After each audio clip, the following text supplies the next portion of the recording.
Wind God UG से बोलता है कि ब्रदर यूजी, अगर आज तुम ना होते तो हम ये वॉर जरूर हार जाते। यूजी उन दोनों को देख के बोलता है कि मुझे तुम दोनों के अंदर से वो ऑरा महसूस नहीं हो रहा। जिनिन बोलती है कि तुमने ठीक कहा, अब हम लोग रैंक 4 के एबिलिटी यूजर नहीं है, हम लोगों के पास प्रोफाउंड मीनिंग नहीं है। विंड गॉड बताता है कि उन लोगों ने सिर्फ प्रोफाउंड मीनिंग को खोया है, पर स्टिल अभी भी उनकी बॉडी के पास रैंक 4 की कॉम्बैट एबिलिटी है और वो लोग रैंक 3 के एबिलिटी यूजर से स्ट्रॉन्ग है। वो यूजी से बोलता है कि ब्रदर यूजी, चेंबर ऑफ कॉमर्स के अंदर अब भगदड़ मच जाएगी क्योंकि मैं रैंक 4 का एबिलिटी यूजर नहीं रहा, तो उन्हें एक नया लीडर चाहिए। क्या तुम इसमें इंटरेस्टेड हो? यूजी विंड गॉड से बोलता है कि तुम्हें इतनी जल्दबाजी करने की जरूरत नहीं है, चेंबर ऑफ कॉमर्स के अंदर उन लोगों को नया लीडर बहुत जल्दी मिल जाएगा। विंड गॉड बोलता है कि आखिर कौन? यूजी बोलता है कि तुम्हारा बेटा ओ यांग जुआन। जिसके बाद शेन शिफ्ट होता है, हमें दिखाया जाता है एक माउंटेन का सीन जहाँ पे जुआन मेडिटेशन कर रहा होता है। तभी उसे एक नया प्रोफाउंड मिल जाता है जिसका नाम होता है डिस्ट्रक्टिव मिलिट्री प्रोफाउंड, और वो बोलता है कि चलो इसकी वजह से मैं रैंक 4 का एबिलिटी यूजर बन जाऊंगा। नेक्स्ट डे हमारे सारे हीरोज उस फाइट से वापस आए होते हैं। हम देखते हैं विंड गॉड एक अनाउंसमेंट करता है। वो बोलता है कि फ्रीडम यूनियन सी टेरिटरी के अंदर सब लोग मुझे जानते होंगे, मैं हूँ ग्वेन ही, और हमारे लोगों ने काफी ब्रेवली फाइट की थी उस वॉर के अंदर। जिनिन बोलती है कि चलो अब वो बात बता दो। विंड गॉड बोलता है कि हाँ, हमने हमारी ड्यूटी कंप्लीट कर ली है। वो बोलता है कि जैसा कि मैं तुम्हें एक न्यूज बताना चाहता था,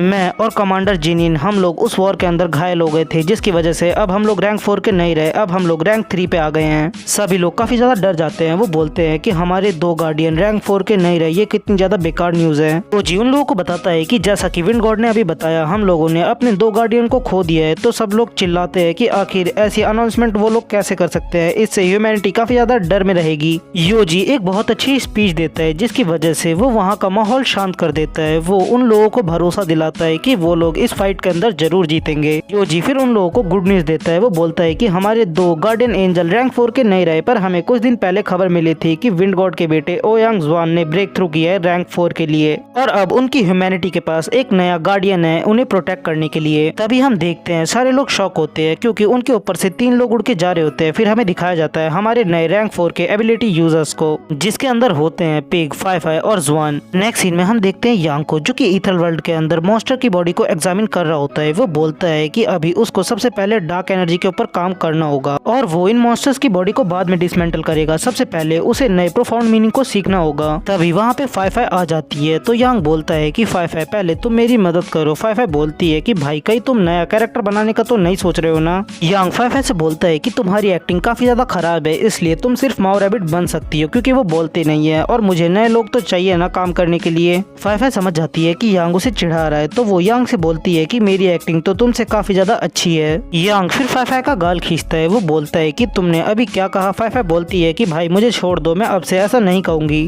तभी हमें दिखाया जाता है एक माउंटेन का सीन जहाँ पे किसी को एक नया प्रोफाउंड मिल जाता है और वो रैंक 4 का एबिलिटी यूजर बन जाता है, और हम देखते हैं वो और कोई नहीं जजमेंट का मंकी होता है। मंकी के प्रोफाउंड का नाम होता है स्ट्रेंथनिंग प्रोफाउंड, जिसकी वजह से उसके बॉडी के अंदर एक अलग ही तरीके की पावर आ जाती है। वो बताता है कि ह्यूमैनिटी का पहला एक्सपर्ट ब्लास्ट उसको भी यही प्रोफाउंड मिला था। यांग हमें समझाता है कि प्रोफाउंड का मतलब होता है हेवन और अर्थ के बीच में एक कनेक्शन बनाना, और अगर किन्हीं 2 लोगों को सेम प्रोफाउंड मिलेगा तो ऐसा नहीं होगा कि उनकी पावर्स और उनकी सोचने की शक्ति एक जैसी होगी, वो हमेशा एक दूसरे से अलग रहेंगे। मंकी बोलता है कि चलो ये समय है मेरे नए प्रोफाउंड को चेक करने का। हम देखते हैं वो सिर्फ हवा के अंदर एक धीरे से पंच करता है अपनी थोड़ी सी पावर से, जिसके इम्पैक्ट की वजह से उस सी के अंदर एक बहुत बड़ा ब्लास्ट होता है। फाई बोलती है कि भाई तुम काफी ज्यादा ताकतवर हो चुके हो। तो मंकी बोलता है कि मुझसे भी पावरफुल साउथर्न कॉन्टिनेंट के अंदर है जिसका नाम है बोन एम्परर। वो आगे बताता है कि जनरल टाइटा के प्रोफाउंड की मदद से मैंने काफी सारा लो फ्रैगमेंट बना लिया है, पर मुझे अभी उसकी और ज्यादा जरूरत है। फाई बोलती है कि आखिर वो लोग और ज्यादा लो फ्रैगमेंट को कैसे कलेक्ट कर सकते हैं। तो मंकी बोलता है कि अभी उन लोगों की किस्मत काफी ज्यादा खराब है क्योंकि दूर दूर तक कोई वॉर नहीं चल रही उन लोगों के लिए। सीन शिफ्ट होता है, हमें दिखाया जाता है ब्रैंडोट एम्पायर का सीन जहाँ पे तीनों भाई बात कर रहे होते हैं। रेड एम्परर से यूजिन बोलता है कि भाई मुझे नहीं पता था कि जनरल टाइटा बजर की का इस्तेमाल करेंगे, और फिर भी उन्होंने वो मिशन कंप्लीट नहीं किया। रैंडी एम्परर राइली बोलता है कि भाई मैंने तुमसे पहले ही कहा था कि 100 सिटी फेडरल के उन लोगों को आप स्पिरिट एसेंस बना के कंज्यूम कर लो। देन लास्टली हमें दिखाया जाता है बोन एम्परर से फेयरमोंट, जो बोलता है कि हम उन लोगों को मार सकते हैं पर उन्हें हम सोल एसेंस बना के कंज्यूम नहीं कर सकते, वरना मर्सिनरी गिल्ड का उन लोगों के ऊपर ध्यान आ जाएगा। भले से मैं रैंक 5 का सेलेस्टियल बन जाऊं, पर मेरे लोग मेरी ही बात नहीं मानेंगे। यूजिन अपने भाई से बोलता है कि भाई मेरे पास एक रास्ता है जिससे उन लोगों के पास कोई भी रास्ता नहीं बचेगा, उन्हें हमारी बात माननी ही पड़ेगी। नेक्स्ट सीन में हमें दिखाया जाता है कि ब्लैक टर्टल के ऊपर कोई अटैक करता है और वो बोलता है कि आखिर तुम कौन हो। वो पर्सन बोलता है कि तुम मुझे नहीं जानते और फिर भी तुम केओसी में आए हो ताकि तुम मेरे लिए मुसीबत खड़ी कर सको, तुम शायद यहाँ पे मरने आए हो। वो बताता है कि मैं केओसी का एक लॉर्ड हूँ और मेरा नाम है स्प्रिंग मैसेंजर क्विलिन। फिनिक्स यांग को बताती है कि ये ब्लैक टर्टल की लास्ट मेमोरी है उसके मरने से पहले की। फिनिक्स आगे बताती है कि स्प्रिंग मैसेंजर ने हमारे जजमेंट के ब्लैक टर्टल को, वांग पे निंग को और हिल के 3 लोगों को मारा है। जो लोग मरे हैं वो स्पिरिट बन के हमारे फोर्ट के बाहर इंतजार कर रहे हैं ताकि उन्हें जस्टिस मिल सके।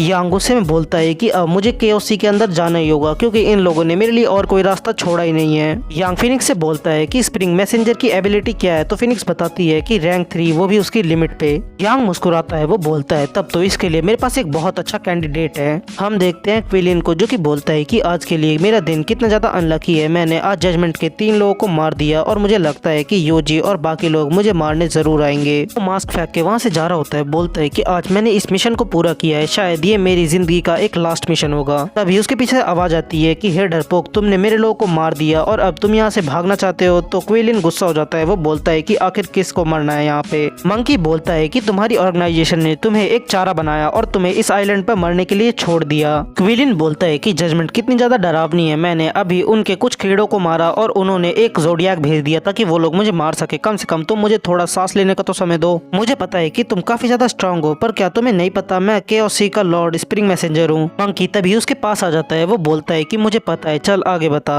क्विलिन घबरा जाता है, वो बोलता है कि हमारे लॉर्ड की एबिलिटी रैंक 4 की है, क्या तुम उनसे नहीं डरते, वो तुम्हें खत्म कर देंगे। मंकी एरोगेंट स्टाइल में बोलता है कि मुझे इससे फर्क नहीं पड़ता। क्विलिन बोलता है कि मंकी तुम प्लीज मुझे छोड़ दो, मैं तुमसे नहीं लड़ना चाहता। मंकी बोलता है कि मैं नहीं छोड़ूंगा। क्विलिन उस पर भड़क जाता है, वो बोलता है कि मैं कितना ज्यादा काइंड हूँ, मैं तुमसे नहीं लड़ना चाहता, अगर तुम फिर भी मुझसे लड़ना चाहते हो तो मैं तुम्हें मार डालूंगा, क्या तुम्हें लगता है मैं तुमसे डरा हुआ हूँ। मंकी बोलता है तो अच्छा तुम नहीं डरे हुए हो तो पहले मैं तुम्हें इतना पीटूंगा जिससे तुम डरने लगो। तभी स्प्रिंग मैसेंजर अपने बीस्ट फॉर्म के अंदर आ जाता है, वो बोलता है मंकी से कि क्या तुम मुझसे इस फॉर्म में भी लड़ सकते हो। जब वो मंकी के ऊपर अटैक करता है तो उन लोगों के बीच में एक बैरियर बन जाता है और वो उसे कुछ भी नहीं कर पाता। मंकी उसे अपने एक ही हाथ से पकड़ लेता है, वो बोलता है कि तुम कितनी ज्यादा कमजोर हो। मंकी उसे गोल घुमा के इतनी दूर फेंकता है जिसकी वजह से हम देखते हैं वो वापस अपनी ह्यूमन फॉर्म के अंदर आ जाता है। वो बोलता है कि मंकी रैंक 4 की एबिलिटी का यूजर है और अगर मैं यहीं पे रहूंगा तो वो मुझे जान से मार देगा। क्विलिन बोलता है कि मंकी तुम्हें तो पता ही है ना कि अगर जजमेंट ने केओसी के अंदर वॉर स्टार्ट कर दी तो यहाँ पे कितने लोग मरेंगे।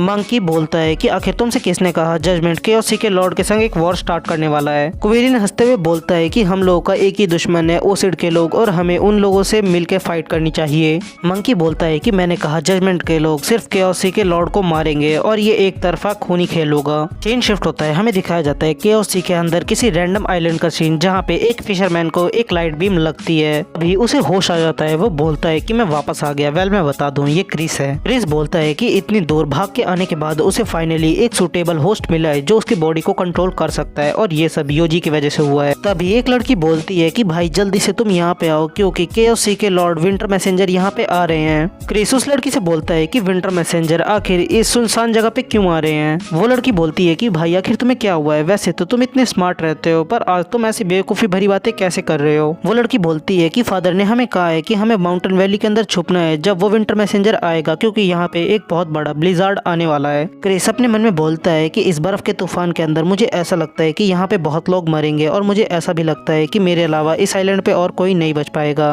वो लड़की बोलती है कि याकुन आखिर तुमने अपनी बहन को और ज्यादा कपड़े क्यों नहीं पहना रखे। वो छोटी लड़की बोलती है कि सिस्टर जियोई देखो मेरे भाई ने तो मुझसे भी कम कपड़े पहन रखे हैं। विंटर मैसेंजर बोलता है कि क्या सब लोग यहाँ पे आ गए हैं। तो उस विलेज का चीफ बोलता है कि जैसा कि आपने बोला था सभी अडल्ट आ चुके हैं यहाँ पे। विंटर मैसेंजर उनके चीफ को थप्पड़ मारता है, वो बोलता है कि तुम्हारी हिम्मत कैसे हुई मुझसे झूठ बोलने की, जिसे मैं ढूंढ रहा हूँ वो यहाँ पे नहीं है। का चीफ बोलता है कि जैसा कि आपने कहा था कि सभी बड़े लोग यहाँ पे हैं। तो विंटर मैसेंजर बोलता है कि वो बड़ा आदमी मेरे को यहाँ नहीं मिल रहा। चीफ बोलता है कि हमारे विलेज के अंदर ऐसा कोई भी नहीं है, क्या लॉर्ड आप कहीं गलत तो नहीं आ गए हैं ना। विंटर मैसेंजर उसकी ऐसी बात सुन के वहीं पे उसे जमा देता है। तो हम देखते हैं विलेज के सारे लोग उससे डरने लगते हैं। वो बोलते हैं कि तुम एक डीमन हो, तुम लोगों को मार देते हो। विंटर मैसेंजर अपने बीस्ट को समन करता है, वो बोलता है कि तुम लोग मेरे किसी काम के नहीं हो इसलिए तुम इन सबको मार डालो। हम देखते हैं उसका बीस्ट सभी लोगों को मार रहा होता है जान से। क्रिस बोलता है कि ये नॉर्मल पीपल को भी नहीं छोड़ रहा, ये एक हैवान की तरह है। वो छोटी लड़की बोलती है कि जियोई चलो हम खेलते हैं। वो बोलती है कि याबू अभी मैं खेलने के मूड में नहीं हूँ। विंटर मैसेंजर काफी चालाकी से याकुन को पकड़ लेता है। वो बोलता है कि तुम्हारे पास फिजिकल स्ट्रेंथनिंग टाइप एबिलिटी है ना, और अगर तुम मेरे पालतू कुत्ते बन जाते हो तो मैं तुम्हें छोड़ दूंगा। दूंगा। याकुन बोलता है कि आखिर तुमने मेरे अंकल और बाकी लोगों के संग क्या किया है। विंटर मैसेंजर बोलता है कि आखिर उनमें से तुम्हारे अंकल कौन थे, वैसे इससे क्या फर्क पड़ता है, मैंने उस आइलैंड के सारे लोगों को मार दिया है। याकुन बोलता है कि तुम एक मॉन्स्टर हो, मैंने तुम्हें स्टैलेक्टाइट को कंज्यूम करते हुए देख लिया था, इसलिए तुमने उन सबको मार डाला। वैसे ये जिस चीज की बात कर रहा है उसे दूसरे शब्दों में ड्रिपस्टोन बोलते हैं और तुम्हें इसके बारे में आगे पता चल जाएगा। विंटर मैसेंजर बोलता है कि अगर तुमने उस चीज को कभी देखा ही नहीं होता तो मैं यहाँ पे कभी भी नहीं आता और यहाँ पे कोई भी नहीं मरता और वो बात सीक्रेट ही रह जाती, पर अब तुम्हें मरना होगा और मुझे पता है कि तुम्हारे पास एक रैंक 4 का एबिलिटी यूजर है। क्रिस चिल्लाते हुए बोलता है कि आज हम दोनों में से कोई एक ही जिंदा रहेगा। विंटर मैसेंजर बोलता है कि ऑफ कोर्स वो मैं ही हूँ। हम देखते हैं क्रिस एक सेकंड के अंदर ही उसकी गर्दन उड़ा देता है। वो बोलता है कि यहाँ पे सिर्फ मैं ही जीऊंगा। क्रिस बोलता है कि स्टैलेक्टाइट की वजह से कोई भी रैंक 3 का ब्रेक थ्रू कर सकता है रैंक 4 के लिए और इतने से उसका कुछ भी नहीं होगा। शायद KFC के लॉर्ड के पास और बॉटल्स हो सकती हैं। यूई बोलती है कि छोटे भाई आखिर तुम्हें क्या हो गया। क्रिस बोलता है कि जैसा कि तुम्हें पता चल गया होगा मैं तुम्हारा छोटा भाई नहीं हूँ और उसकी पावर की मदद से मैं ये सब नहीं कर सकता था। याबू क्रिस को रोकने की कोशिश करती है। वो बोलती है कि लॉर्ड प्लीज आप हम लोगों के संग रुक जाइए, अगर आप हमारे संग रहेंगे तो हमें डरने की जरूरत नहीं होगी और हम आपके हेल्पर्स बन सकते हैं। क्रिस बोलता है कि हाँ इस बच्ची ने ठीक कहा, मैं इन लोगों को छोटे मोटे काम के लिए रख सकता हूँ। हम देखते हैं क्रिस उन सबको अपनी पावर से उठा लेता है। वो बोलता है कि अब हम लोगों को चलना चाहिए यहाँ से। दूसरी तरफ हम देखते हैं मंकी को जिसने क्विलिन को जान से मार दिया होता है और उसकी वजह से KFC का लॉर्ड बाहर आ जाता है। वो बोलता है कि तुम्हारी इतनी ज्यादा हिम्मत, तुम मेरे सामने ऐसे बिहेव कर रहे हो।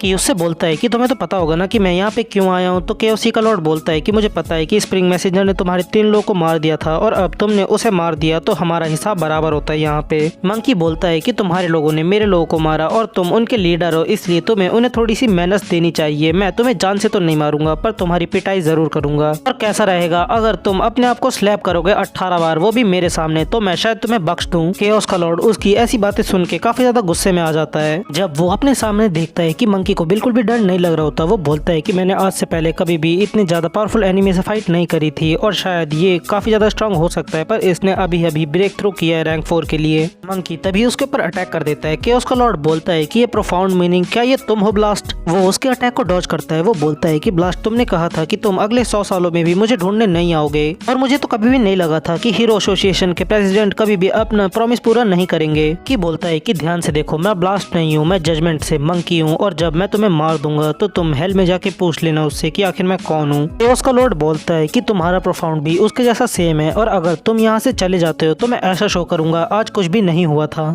हम देखते हैं मंकी तभी उसके फेस पे पंच कर देता है। केओस का लॉर्ड बोलता है कि तुमने मुझ पे स्नेक अटैक किया जब मैं तुमसे बात कर रहा था। तो मंकी बोलता है कि तुम इतने ज्यादा कमजोर हो कि मुझे स्नेक अटैक करने की जरूरत ही नहीं पड़ी। तभी KFC का लॉर्ड अपनी पावर्स को रिलीज करने लग जाता है। वो बोलता है कि आज अगर तुम्हें मरना ही है तो मैं तुम्हें जान से मारूंगा। और तुम्हें क्या लगता है कि आखिर मैं यहाँ का लॉर्ड कैसे बना? क्योंकि मेरे पास वो पावर है। हम देखते तभी मंकी का हाथ कांपने लग जाता है। तो KFC का लॉर्ड बोलता है कि मेरे प्रोफाउंड का नाम है वाइब्रेशन प्रोफाउंड और ये 4C के अंदर सबसे स्ट्रॉन्ग प्रोफाउंड है। और तुम्हें क्या लगता है अगर ब्लास्ट नहीं होता ना तो मैं उन चारों C के ऊपर राज करता, ना कि इस एक C के अंदर। हम देखते हैं उसके प्रोफाउंड की वजह से वहाँ पे काफी ज्यादा हलचल मचनी शुरू हो जाती है। केओस का लॉर्ड मंकी से बोलता है कि मैंने तुम्हें 2 मौके दिए थे यहाँ से भागने के लिए पर तुम नहीं भागे। हम देखते हैं मंकी अपने हाथ को हील कर लेता है और वो बोलता है कि चलो अब तुम मुझ पे अटैक करो। हम देखते हैं वो दोनों आपस में एक दूसरे को पंच करते हैं जिसका इम्पैक्ट इतना ज्यादा होता है कि पूरी की पूरी 4C कांप जाती है। समर मैसेंजर बोलता है कि क्या हमें हमारे लॉर्ड की मदद करनी चाहिए। ऑटो मैसेंजर बोलता है कि मंकी काफी ज्यादा स्ट्रॉन्ग है, अगर हम लोग वहाँ जाते हैं तो वो हमें भी मार डालेगा। समर मैसेंजर बोलता है कि तुम्हें पता है कि विंटर मैसेंजर आखिर यहाँ से क्यों भागा। तो ऑटो मैसेंजर बोलता है कि मुझे नहीं जानना। तभी वो उसे स्टैलेक्टाइट के बारे में बता देता है। वो बोलता है कि मुझे पता है कि आखिर वो कहाँ पे रखा है, क्या तुम मेरे संग चलना चाहोगे? हम दोनों देखते हैं वो वहाँ पे पहुँच जाते हैं। समर मैसेंजर बोलता है कि हमें जो चीज चाहिए वो उस डोर के उस तरफ मिलेगी। ऑटो मैसेंजर बोलता है कि KFC के लॉर्ड ने इसे अपनी पावर से बंद किया है और हमें इसे तोड़ना होगा उस चीज के लिए। जिसके बाद हम देखते हैं वो दोनों मिलके अपनी फुल पावर से उस गेट को तोड़ने की कोशिश करते हैं, जहाँ पे हमें दिखाया जाता है कि उस गेट को कुछ भी नहीं हुआ होता। तभी उनके पीछे क्रिस आ जाता है। वो बोलता है कि क्या तुम दोनों ठीक तो हो ना? क्रिस बोलता है कि मैं थोड़े टाइम के लिए यहाँ से गया था और तुम लोग मुझे नहीं पहचान रहे हो। ओ अच्छा, मैंने अपनी बॉडी को चेंज किया है इसलिए तुम मुझे नहीं पहचान रहे हो। तभी वो दोनों बोलते हैं कि लॉर्ड क्रिस, क्या ये आप है? हमें माफ कर दीजिएगा।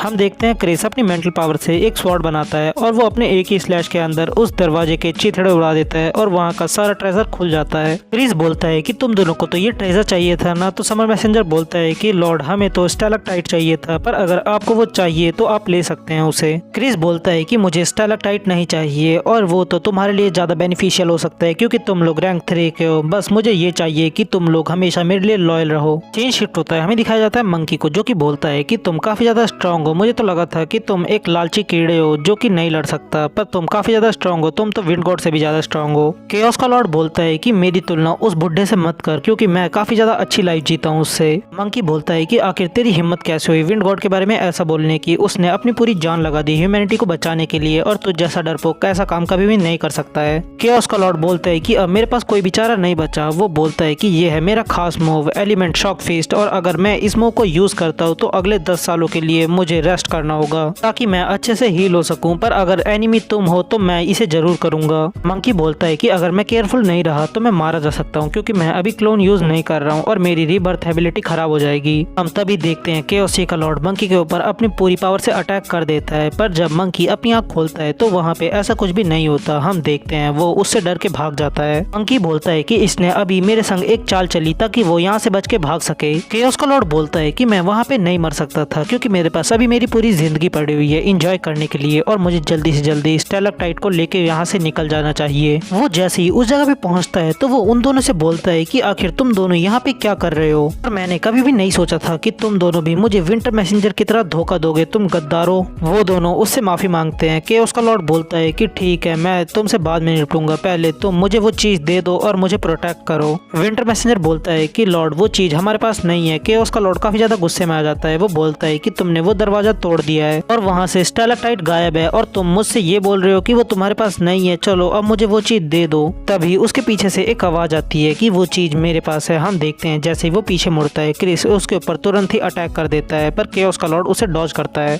केओस का लॉर्ड बोलता है कि क्रिस क्या ये तुम हो। हम देखते हैं तभी वहाँ पे मंकी आ जाता है। वो बोलता है कि तुम्हें तो अपनी नई बॉडी कितनी जल्दी मिल गई। क्रिस बोलता है कि ये सब हमेशा जजमेंट की वजह से होता है और तुम्हें पता है कि मेरे को नई बॉडी ढूंढने में कितनी ज्यादा दिक्कत होती है। केओस का लॉर्ड बोलता है कि मंकी अगर कभी भी दोबारा वॉर होती है तो मैं तुम्हारे संग उसमें पार्टिसिपेट करूंगा क्योंकि मैं एक रैंक 4 का एबिलिटी यूजर हूँ और मैंने मान लिया कि मैं तुमसे काफी ज्यादा वीक हूँ। हम देखते हैं वो मन में यही सोच रहा होता है कि अगर मंकी ने उसे यहाँ से छोड़ दिया तो वो क्वान फैमिली का जीना मुश्किल कर देगा, और मंकी ये सोच रहा होता है कि इसने काफी सारे लोगों को मारा है और उन लोगों को इंसाफ मिलना चाहिए। केओस का लॉर्ड बोलता है कि भाई हम दोनों तो इंसान हैं, आखिर तुम मुझे क्यों मार रहे हो। तो मंकी बोलता है कि मैं तुम्हें खाली नहीं जाने दे सकता, तुमने जिन लोगों को मारा है तो उन लोगों को हिसाब तो चाहिए ना। केओस का लॉर्ड बोलता है कि क्या तुम्हें फर्क नहीं पड़ता कि मैं सेल्फ डिस्ट्रक्ट हो जाऊंगा जिसकी वजह से यहाँ पे लाखों लोगों की जान चली जाएगी तुम्हारे साथ। क्रिस उसके ऊपर हंसता है। वो बोलता है कि तुम अपने संग लाखों लोगों को मारना चाहते हो ताकि तुम यहाँ से बच के भाग सको, तुम क्या असली में अजूरा प्लेनेट से तो हो ना। वो बोलता है कि तुम मुझे फोर्स कर रहे हो, बाद में मुझसे मत बोलना क्योंकि मैं तुम्हारे संग काफी लोगों को मार डालूंगा और ये सब तुम्हारी गलती होगी।